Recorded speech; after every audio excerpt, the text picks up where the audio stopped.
I remember coming down from the mountain that morning. It was still dark. The kids had taken the school bus into town, the township where they went to school, and I was driving down this beautiful mountain. It was amazing. If you've ever driven in the mountains, you know how majestic the mountains are.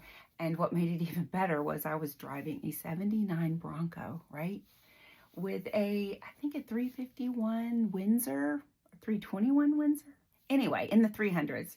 And it was just quintessential beach buggy. It was the most beautiful summer blue with the white panels, and the top was removable, and it was a dream.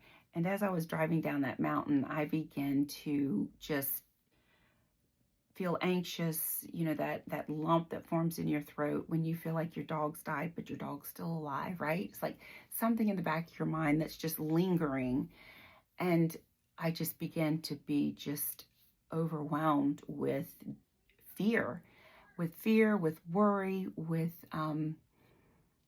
every negative feeling I think I could have felt at that moment. I began to feel it. And then I realized that it was December 1st, and I knew what was coming in December. I knew that the holidays would begin, all of, the merchandising would be at the stores, the kids would be doing Christmas projects. And I knew at this time that we just did not have the means to provide Christmas for them.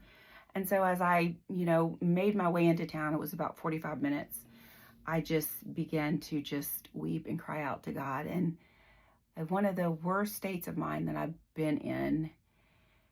And I felt like that our loss at that moment equaled the end, because I could not see any way out. They teach us in child welfare, when we're trying to collect information from our families and from our children that we advocate for, to always ask an open-ended question. And I felt like every question that I asked during that time of God was close-end. There was no response. There was no answer. There was nothing left open to fix the situation that we were in.